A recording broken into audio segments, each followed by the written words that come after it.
Hello everyone. In this video, I would like to present a famous novel called A Lady's Coupe written by Anita Nair. Let us see about Anita Nair. Anita Nair is one of the eminent women novelists in contemporary India. She has earned honors for her originality and for her societal dedication. She presents women characters in her novels with full of enormous courage. As an acclaimed writer, Anita Nair makes it excusable that her intention of writing novels is to give emphasis on the depressed situation of women in Indian society. She is very much anxious about the exploitation of women by the male members, which encourages her to write for the exploited. This is her second novel. In this novel, she provides a poignant and realistic description of continuous efforts of women for the establishment of their identity in their society. Ladies' Coupe is a perfect example of contemporary women's identities and their conflictual relationship with the tradition, male dominated society, gender discrimination, and class and caste constraints. It is a novel in which fiction merges with reality and where female voices are authentic. Feminism emerged in the Western world as a faction in sustain of the same rights and opportunities for women as for men. Feminism has been specifically handling in the substantial work of English novels of India, as we know that feminism is also deviating as a civilizing, fiscal and biased movement that is focused towards establishing sanction protector and absolute egalitarianism for women.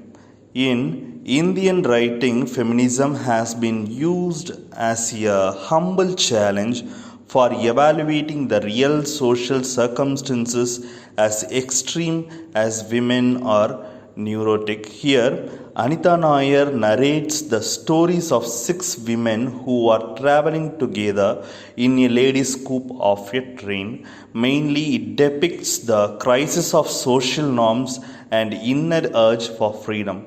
Let us see the main character and protagonist in this novel, Akhilandeshwari, and she is 45 years old. She is called a single and working as a clerk, has been brought up in a traditional family of Tamil Brahmins. Here Akhilandeshwari bears the saddle of her family after her father's death. Her brothers and sisters grow up and get married, and they hardly consider about Akhila's needs and aspirations. She has never been able to live a life of her own or possess an identity of her own. On her way to Kanyakumari, Akhilandeshwari meets 5 different women: Janaki Prabhakar, Prabhadevi, Margaret Palraj, Sheila Vasudevan, and Marikolanda. Though they met for the first time, they share their life experience with each other, even though they differ in age, educational background, cultural rearing. Their stories have a common thread: the tragic predicament of Indian women in a patriarchal social order. Let us see the next character called Janaki. The oldest of the 6 women in the coupe grows up in the traditional family of being groomed into an subservient daughter. Here she is called a loyal wife and a doting mother. She has been looked after her life by men, and she is someone who always had a man to care for her.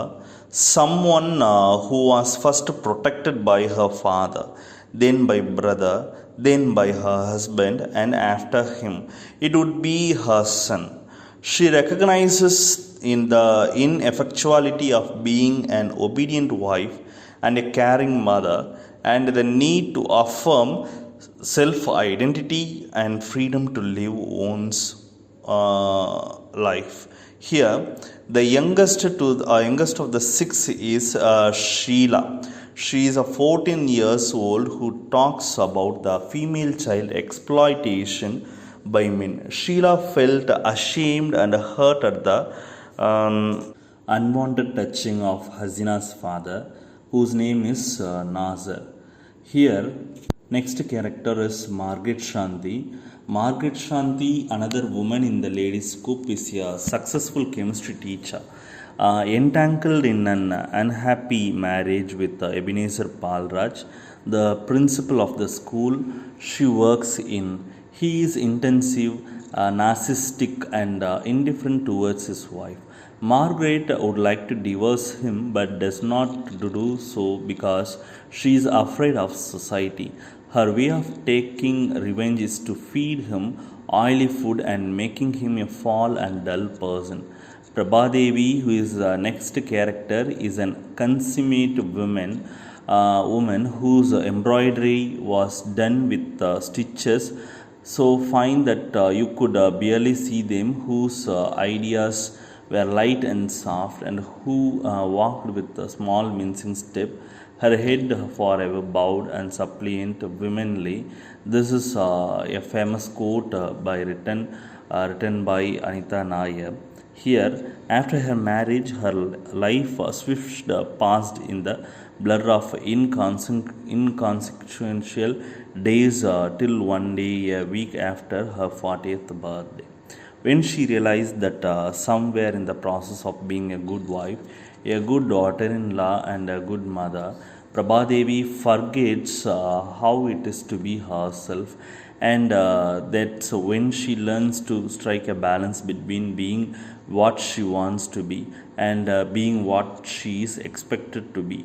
And a shafty of swimming pool helps her recognize the need for the corresponding act. The most heart-rending tale is that of Marikulundu, the next last minor character, 31 years old and an unwed mother who is a victim of a man's lust. Her poverty forcing her to do things that violate traditional social moral injections. Now she is a mother to an illegitimate child. She has experienced poverty, rape, and also a lesbianism and physical torture she had.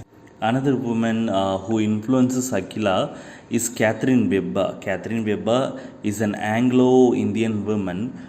Catherine was the closest thing Akila had for a friend. She comes to Akila's office on a transfer from Bangalore. Here, her advice to Akila is to live her life and to stop pretending like you are age 50 like that. It is due to the influence of both Karpagam and Catherine Webber that Akila decides to travel. Listening to the lives of various women in the Coupe, Akila gets down at Kanyakumari as an empowered woman to rediscover herself. The more she wants to get rid of her life she had lived for others, she desires more of her life that is more of her age, and executes her decision to get reunited with him over phone. Finally, she succeeds in her defiance and against patriarchy. She subverts the repressive forces of patriarchal ideas that have chained her, not letting to discover herself. Anita Nair, in her novel Ladies' Coupe, deals with the concept of patriarchy, in which woman is constrained by tradition to be dependent on men, crippled to realize her own strength. She attempts to show how in life suppression and oppression do not always come in recognizable forms, but often under the guise of love, protection, and the assurance of security.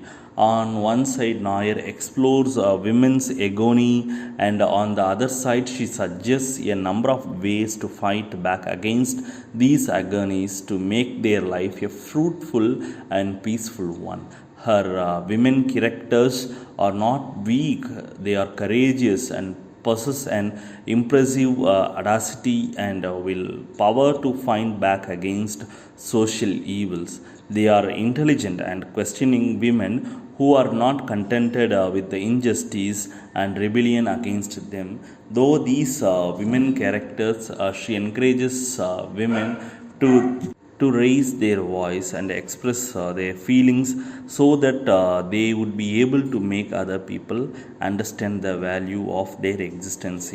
Hope everyone would have listened my story, the famous story written by Anita Nair. I hope it would be useful for your future reference. Thank you for watching my video. Please stay in touch. Thank you.